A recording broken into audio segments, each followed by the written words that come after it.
Fico bip bip, ouais, ça vient de commencer. C'est les cités, ça prend pas la serre. Gros, je vois tout comme Fico. Bon voilà, ah ouais c'était celle-là qui n'était pas allumée. Bon, ouais l'équipe, bah tu sais quoi, dans cette vidéo il n'y aura pas vraiment de montage, je vais parler directement face caméra. On est en fin d'année, c'est le 25 décembre, je vous souhaite une bonne année, un bon Noël, joyeuses fêtes pour les personnes qui le font. Et je voulais justement parler d'une story time qui s'était passée là cette année en fait, par rapport à Dans le Radar. Puisque pour les personnes qui sont au courant, j'ai essayé de lancer un délire qui s'appelle Dans le Radar et on s'est inspiré de l'émission On the Radar. Où en gros ils recherchent des artistes et ils les font découvrir en vidéo. Et c'est ce que j'ai voulu faire de base, c'est ce que je faisais avec ma chaîne, avec mes vidéos actualités, et le faire directement sur place, les faire venir en faisant un freestyle, une interview, etc. Bref, et là, il y a un truc qui s'est passé récemment, et en gros, ça nous a ralenti, et on nous a complètement bloqué en fait, tu vois. Ça nous a fermé les portes par rapport à ce qu'on voulait faire. Oui, puisque comme je vous ai dit, on a lancé ça en début d'année. Il y a 7 ou 8 épisodes qui sont disponibles sur ma chaîne. Je crois il y a le hors-série qui est disponible aussi. Excuse-moi, moi j'ai bugué. Il y a le hors-série qui est disponible aussi. Donc en gros, ça fait 8 épisodes, tu vois. Dans les 8 épisodes, il y a presque 52 ou 53 rappeurs qui sont venus justement, qui ont fait le déplacement des 4 coins de la France. Que ce soit de Rennes, que ce soit même de Suisse, etc. Ils sont vraiment partis de loin pour venir jusqu'à Metz. Et ça fait vraiment plaisir et je tiens encore à les remercier. Et le problème, il vient pas de là en fait, justement. C'est des personnes qui viennent de chez moi et il est là le souci. Puis finalement, il y aura du coupage, mais bon, t'as capté. C'est parce que je dois réfléchir à ce que je dois dire puisque je suis pas un robot non plus. En gros, justement, le truc qui nous a justement fermé des portes, c'est que il y a des personnes justement qui venaient pour regarder l'émission. On laissait venir vraiment tout le monde. Et c'était le but du truc, tu vois, de faire de l'interaction un petit peu dans le quartier et que les jeunes justement ils puissent voir des artistes qu'ils écoutent tout le temps sur les réseaux. Que ce soit Zitoun, que ce soit Mekra, que ce soit Limachumi, que ce soit SO La Zone. Vraiment, il y a beaucoup d'artistes qui ont fait le chemin et qui ont rencontré justement ces petits jeunes-là, tu vois. Je vais pas dire de nom, je vais pas les citer, etc. Je citerai pas la personne justement qui est concernée, mais voilà quoi. En gros, ce qui nous a fermé les portes, c'est que dans le dernier épisode qu'on a tourné avec justement Kams et La Paix, qui devrait sortir normalement dans pas longtemps, j'ai fini le montage, mais avec ce qui s'est passé, c'est un petit peu compliqué. Je vais vous expliquer. En gros,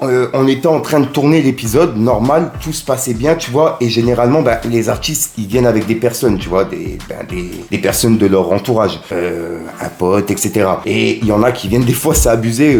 On s'est déjà retrouvé à 30 ou 40 dans le petit studio. C'est vraiment un petit studio. Et je vais vous expliquer justement qui nous prête ce studio-là. Bref, en gros, on les fait venir et on avait fermé justement les portes à clé, tu vois, là où on tournait. Et il y a des personnes qui se sont permis de rentrer dans l'association là où nous, justement, on tournait et qui ont volé un PC ou un truc comme ça, un MacBook ou je sais plus quoi, tu vois. Et ça nous a mis complètement dans la merde, en fait. Parce que les personnes, justement, qui nous prêtaient le local, qui nous prêtaient, je payais justement à l'année pour pouvoir avoir justement le local et tourner mes vidéos, tu vois. En plus de ça, je tiens à préciser que je touche rien avec Dans le Radar. Toutes les vidéos, il y a des droits d'auteur dessus. Donc, en gros, je touche rien du tout. C'est vraiment juste pour le plaisir et la culture et je kiffe justement faire découvrir des rappeurs que j'ai déjà fait découvrir dans mes vidéos, t'as capté. Et si je peux apporter un petit peu plus, ça me fait toujours plaisir. C'était une petite aparté ça. Et en gros, il y a des personnes qui se sont permis de nous voler un PC directement pendant qu'on tournait. Et ça nous a mis complètement dans la merde puisque les personnes qui tiennent justement ce local-là pensaient au début que j'étais fautif, quoi, tu vois, du fait que ils m'ont donné les clés à ce moment-là pour que je puisse tourner et ce qui s'est passé pendant que je tournais, c'est moi qui avais la responsabilité du local. Et ça m'a mis dans la merde entre guillemets puisque il y a une plainte qui a été déposée sur moi par rapport à ça et pas que contre moi, contre la personne justement qui a fait ça de base et ils vont essayer de regarder ça sur les caméras de surveillance pour voir s'il y a une personne justement qui repart avec le PC. Bref, moi justement ça me dégoûte de ouf de voir ça, pas par rapport à l'association justement, je comprends qu'ils me mettent des barrières, ça c'est normal, ils m'ont donné toute leur confiance et ce qui s'est passé dans le local, c'est pas de leur faute en fait et ouais, on va dire c'est de ma faute quoi. J'aurais dû faire plus attention, mais moi je m'attendais pas à ce qu'il y ait un MacBook posé comme ça et qui soit à la vue de tout le monde prenable comme ça quoi. Bref, en gros, je vais pas vous expliquer comment c'était fait, tu vois. Tout était fermé, tout était bien sécurisé. Le seul truc qu'il y avait à la vue de tout le monde, c'était ce MacBook là, le MacBook là. Et en gros, il y a une personne qui l'a volé et qui est repartie avec. Et on m'a justement, comme je vous ai dit, tapé sur les doigts et j'ai une plainte qui a été déposée sur moi. Et on a des doutes sur la personne qui a fait ça. Il y a une plainte qui va être déposée. À mon avis, il va se faire niquer, tu vois.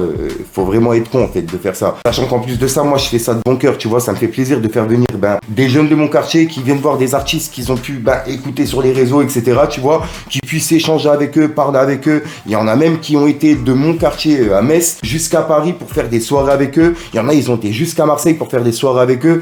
Des fois, tu vois, ça crée des liens d'amitié. Et les artistes eux-mêmes, justement, qui viennent dans le radar, la plupart, ça fait des connexions, en fait. Il y a des rappeurs entre eux qui se connaissaient pas de base et à la suite qui finissent par faire lien d'amitié, et ensuite il y a des featuring, des connexions qui se passent dans le rap. Et moi, ça me fait plaisir, en fait. C'est de l'échange. Et de voir ça, ça me dégoûte de ouf, ça me démoralise. Et c'est pour ça que j'étais pas bien en ce moment dans mes vidéos, que ça allait pas bien. Je savais pas comment assumer le truc, en fait. C'est un truc de ouf. C'est un truc de ouf ce qu'on m'a fait. Moi, ça me fait mal au cœur. Comme je vous ai dit, je fais ça pour la culture, pour justement mettre en lumière mon secteur. Il y a plein de personnes qui m'ont demandé ça, de faire ça à Paris. Dans le radar, j'aurais pu le faire à Paris. Il y a des grosses équipes. Je vais vous dire les noms, tu vois. Il y a des gazos qui étaient intéressés par le concept. Il y a des Fianso. Il y a plein de têtes comme ça. Et le truc, en fait, qui m'a mis des barrières, c'est le fait que j'habite à Metz. Et ils m'ont demandé si je voulais le faire à Paris. Sauf que moi, je voulais le faire à Metz pour justement qu'il y ait de la lumière un petit peu dans mon secteur, tu vois. Mais de voir ce genre de choses là par des personnes justement de mon entourage, puisque c'est des petits jeunes qui m'ont vu grandir, que j'ai vu grandir, excusez-moi, et qui m'ont vu eux-mêmes grandir, puisqu'ils m'ont connu un petit peu plus jeune. Donc ouais, c'est un truc de ouf. Et ils ont pas volé moi personnellement, ils ont volé l'association, tu vois. Et ça me dégoûte, vraiment ça me dégoûte. Enfin voilà l'équipe, ça fait un petit moment que ça me tient à cœur. Je voulais en parler en vidéo, je savais pas comment aborder le sujet. Je me suis dit vas-y, tu sais quoi Fico, attends un petit moment, je sais pas moi, la fin d'année ou un truc comme ça, tu raconteras ça en vidéo. Comme ça les gens ils vont comprendre un petit peu ton mood, tu vois. Pourquoi dans certaines vidéos t'es pas comme d'habitude, pourquoi justement des fois tu réclames en disant comme quoi ça va pas, etc., tu vois. Il y a plein de choses qui font que en ce moment c'est vraiment compliqué. Ouais, j'ai perdu du poids, je crois que je fais 60 ou 65 kilos. J'ai vraiment perdu beaucoup de poids. Je sais pas si c'est le stress ou un truc comme ça, tu vois, mais je pense que ça joue quand même. Et voilà, c'est pour ça que vous me voyez souvent avec des grosses vestes, des trucs comme ça. J'aime bien porter large, c'est parce que je suis vraiment tout maigre. Ouais, je pense que je vais manger un petit peu plus de soupe. Ouais, j'en mangeais quand j'étais petit, mais c'est juste que là, voilà quoi. Ah si, la soupe de courgettes de ma daronne, en fait, elle a pris la recette de ma grand-mère. Courgettes, oignons avec un peu de sel, c'est la frappe. Petite précision pour les personnes qui aiment la soupe. Enfin voilà l'équipe, je tenais à faire une petite vidéo en fin d'année. J'ai mis l'ancienne veste, je sais pas si tu te rappelles, c'était vraiment au tout début de ma chaîne, la Nike là. Je me suis dit vas-y, tu sais quoi, on va la remettre. C'est une veste que je mets à la maison pour traîner, puisqu'il fait vraiment froid et ça m'évite de devoir allumer le chauffage et que ça ponce de ouf, t'as capté. Bref, j'arrête de te casser les clés ou l'équipe, je te dis à sort pour une même consciente, une vidéo et une nouvelle exclue. Et je vous souhaite vraiment de bonnes fêtes, prenez soin de vous, le bonheur, etc. Prenez soin de vos proches, c'est le plus important. Le reste, on verra après. En bref l'équipe, peace le gang.